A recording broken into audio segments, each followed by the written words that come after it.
அன்பு தங்கை நிர்மலா என்னை பார்த்து சொல்லியிருக்கிறார், நான் பொய்சாட்சி சொல்ல வருகிறேன் என்று சொல்லியிருக்கிறார். இத்தனை வருஷத்துல நான் கூட அப்படி சொன்னது, இத்தனை வருஷத்துல நான் கூட உங்களை மேடையில வாய்ப்பில்லை ராஜான்னு சொன்னதில்லை. அதுவும் உண்மை. நண்பர்களே, ரொம்ப கஷ்டம் இன்னைக்கு என்னுடைய நிலைமை. எனக்கு எதிரில் ராஜா சார் பேசினானா எனக்கு அது ஜுஜுபியா இருக்கும். இதை நீங்க சொல்லாமலே இருந்துக்கலாம். நான் பேசினா ஜுஜுபியா? என்னை விட கடுமையான அணியாமா? இல்ல இல்ல, நீங்க பேசினா ஜுஜுபி இல்ல. ஓ, பழக்கப்பட்ட பேச்சாளர்களை கொஞ்சம் ஏறிச்சாடலாம். ஆனால் புதுமையாக பேச வந்திருக்கிறவர்களை அது என்னுடைய பாணியிலேயே நான் எதிர்த்தா அவங்க அதற்கான ஸ்பீக்கர்ஸ் இல்லை, கொஞ்சம் காயப்படுவாங்க. அதனால பல விதத்திலும் பல முனை தாக்குதலுக்கு ஆளாகி நிற்கின்ற ஒரு பரிதாபமான நிலையில் இன்றைக்கு உங்கள் முன் நான். ஆனால் சில உண்மைகளை நான் பேச வந்திருக்கேன். நிர்மலா சொன்னாங்க, எங்கள் கஷ்டம் உங்களுக்கு எப்படி தெரியும்னு கேட்டாங்க. அது எனக்கான கேள்வி. அது அவங்க ரொம்ப மரியாதையோடு என் பேரை சொல்லலை.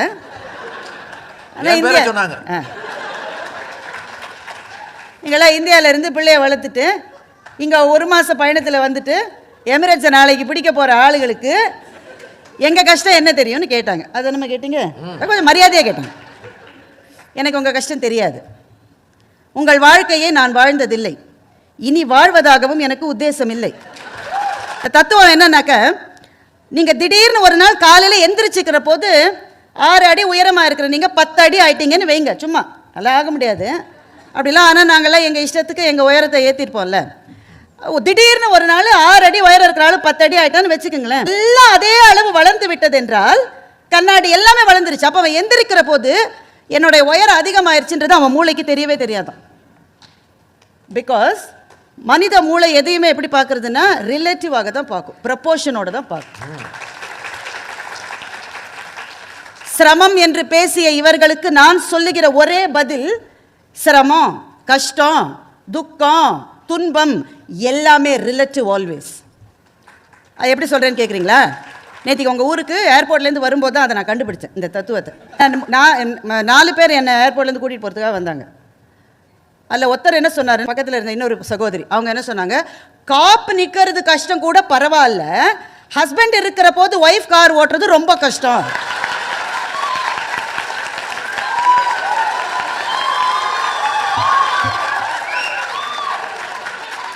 நாம என்னதான் சரியா ஓட்டினாலும் இங்க டர்ன் பண்ணுமே, ஏன் இண்டிகேட்டர் போடல, கோ slow, Cobb may be there. அப்ப நான் கூட நினைச்சேன், இந்த உலகத்திலேயே அதுதான் உச்சபட்ச கஷ்டம் போல இருக்கு அப்படின்ற முடிவுக்கு நான் வந்தேன். அப்ப அங்க இன்னொரு சகோதரர் அவர் சொன்னாரு, காப்பு நிக்கிறத விட ஒய்ஃப் ஓட்டும் போது கணவர் கமெண்ட் பண்றதை விட கஷ்டமான ஒண்ணு இருக்கு. என்னன்னா, அந்த ஒய்ஃபுக்கு கார் சொல்லி கொடுத்தோமே நாங்க, கார் ஓட்ட. அது அங்க பெருசா கை நீட்டுறாரு அவர் தான். எவ்வளவு கஷ்டம். இப்போ அந்த கார்ல 4 பேர் தான் இருந்தாங்க, அதுக்குள்ளேயே 3 கஷ்டங்கள் வந்துட்டு அந்த கார்லயே ஒரு 8 பேர் இருந்தாங்க, பெரிய காருன்னு வச்சுக்கோங்க. அதை விட எனவே கஷ்டம், சிரமம் என்பதெல்லாம் ஆல்வேஸ் ரிலேட்டிவ். ஒன்றோடு ஒன்றை ஒப்பிடுகிற போது இதை விட இது பெரிய கஷ்டம். பாலச்சந்தர் படம் பார்த்துருக்கீங்களா? எல்லாம் வயசுல சின்னவங்களா இருக்கீங்க. இருகோடுகள்னு ஒரு படம். அந்த படத்தினுடைய முதல் காட்சியே என்னவென்றால், ஒரு புதிர், ஒரு கோடு இருக்கு, இந்த கோட்டை அழிக்காமல் இதை எப்படி சின்னதாக செய்வது? அழிக்காம எப்படிங்க ஒரு கோட்டை சின்னதாக செய்வீங்க? அப்ப அந்த ஜெயந்தி, அந்த கதாநாயகி சொல்லுவா, அதுக்கு பக்கத்துல ஒரு பெரிய கோட்டை போட்டா இது சின்னதாயிடும். நீங்கள் இங்கே சொல்லுகிற கஷ்டங்களினுடைய பட்டியலை நான் பார்த்தால் இது எல்லாமே ஒரு கோடு தான், அதுக்கு பக்கத்துல ஒரு பெரிய கோடு வருகிற வரைதான் இது உங்களுக்கு சிரமமே தவிர. அவங்க நிர்மலா பேசுகிற போது எவ்வளவு கஷ்டம் தெரியுமா, எங்கள் இந்த தில்லானா மோகன் நம்பல பாலையா சொல்லுவார், ஆட்டம் பலமா இருக்கேன். பாலைவனத்தில் யார்? ஏமா பாலைவனத்தில் போய் விதைகளை விதைக்கிறீங்க? வேலை இல்லாம ஏன் மண் இருக்கிற இடத்துல போடுங்க. இந்த இந்த இந்த நாட்டில் உங்களுக்கு மண்ணே இல்லையா? ஏதோ போட்டாலும் விளையிற பூமியில் இருந்துக்கிட்டு பாலைவனத்தில் விதைக்க. ஏன் இது பாலைவனம்? வீட்டில் கத்திரிக்காய் செடியெல்லாம் வச்சிருக்காங்க, அப்பப்போ வெளியில வச்சு உள்ள வைக்கணும், அவ்வளவுதானே. குளிர் வந்தாக்க நீங்க உள்ள வைக்கணும், வெயில் வந்தா வெளியில வைக்கணும், அவ்வளவுதானே. ஆனால் வளர்க்க வேண்டும் என்ற எண்ணம் இருப்பவர்களுக்கு அதை வெளியே வைப்பதும் உள்ளே மாற்றி மாற்றி வைப்பதும் ஒரு கஷ்டமாக இருக்குமா? ஒரு வாழை மரம் நன்கு வளர்ந்திருப்பதை பார்த்தால் நாளைக்கு பிரியாவுக்கும் தோன்றாதா? வெளியில வச்சு உள்ள வச்சாலும் சரி, எனக்கும் ஒரு வாழை மரம் வேணும் என்ற எண்ணம் பிரியாவுக்கு வராதா?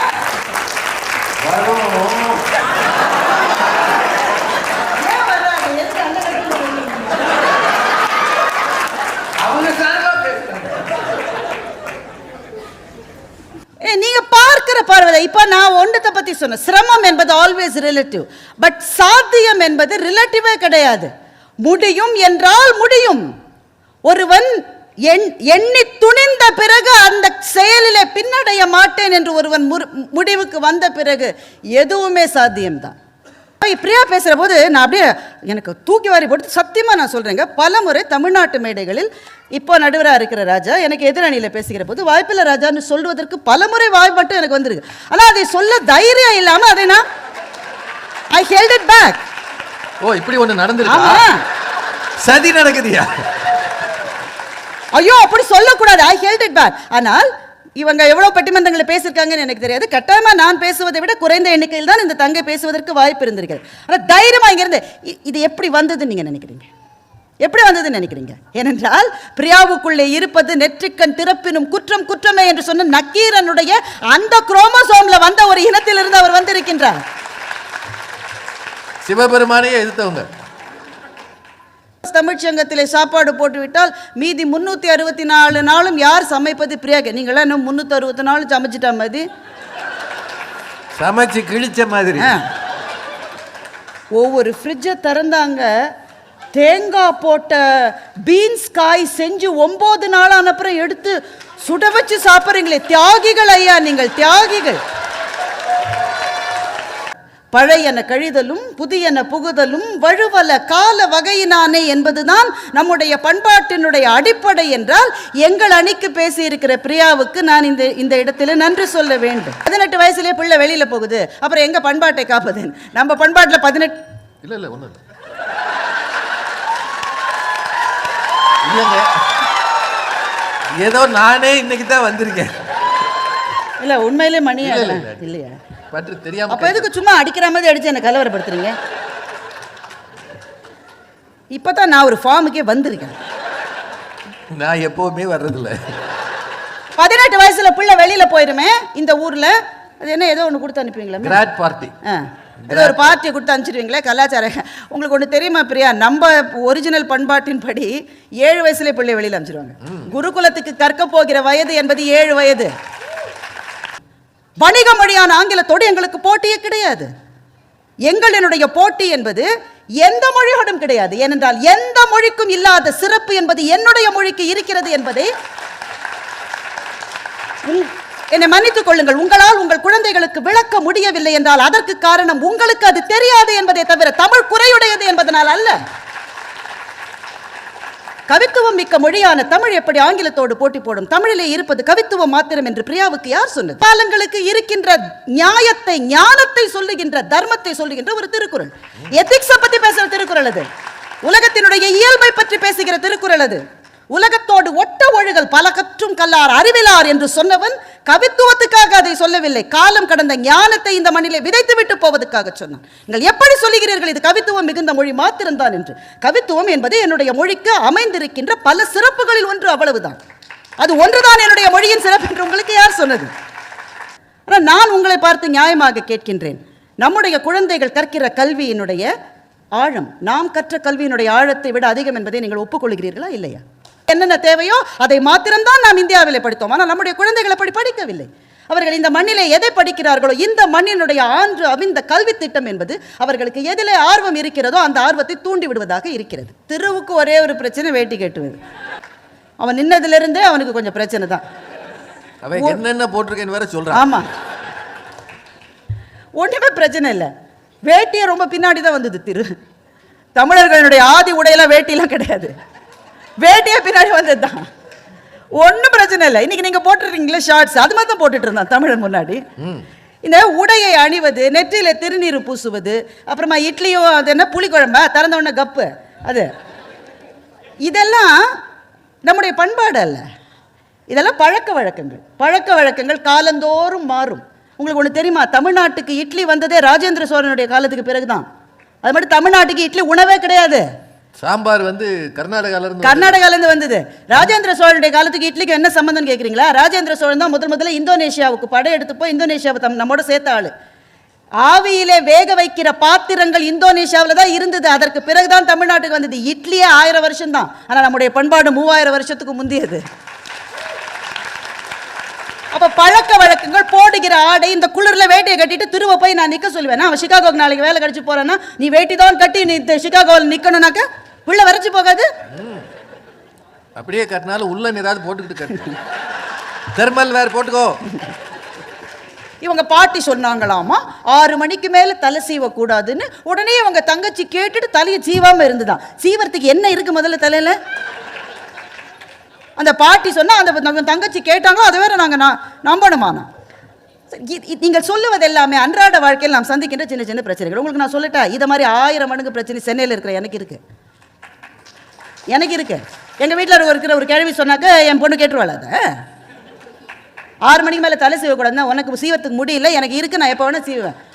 ஐ will come when I have time என்று தான் அங்கேயும் சொல்லுவாள். இதை ஒரு பிரச்சனை, ஒரு கட்சி பேச வந்திருக்கு, சின்ன பையன் பேசுறதை பற்றி எனக்கு அப்ஜெக்ஷன் இல்லை. இதுக்கு ஒரு தலைவி வேற இதை என்டோர்ஸ் பண்றாங்க. அவங்களுக்கு நிர்மலான்னு வேற பேர் வச்சிருக்காங்க. ஆமா, திரு பேசுனதுல எனக்கு ரொம்ப பிடிச்சது. எங்களுக்கு லாஜிக் வேணும் எல்லாத்துலேயும் சொன்னார். கவனிச்சிங்களா இல்லையா? லாஜிக் வேணும்னு. அந்த லாஜிக் தீபிகா பாப்பாவனுடைய பேச்சில் இருந்துதான்னு எனக்கு தெரியல. சூரியனே டயர்டான பிறகு சூரியன் எப்படிமா டயர்ட் ஆகும்? அது இருக்கிறபடி தானே இருக்கும். நாம தானே சுற்றி வரோம், அவன் இருக்கிறபடி தானே இருக்கான். தீபிகா சொல்றாங்க, எனக்கே தெரியாத போது நானே அங்கிள் ஆண்டின்னு கூப்பிட்ற போது எனக்கு பின்னாடி வரவங்களுக்கு எப்படி தெரியும்? எனக்கே தெரியாதுன்னு சொல்லிட்டு தான் கிட்டத்தட்ட 17 உறவுகளினுடைய பெயரை அவர் சொன்னார். ஏமா இதெல்லாம் தேவையா நமக்கு?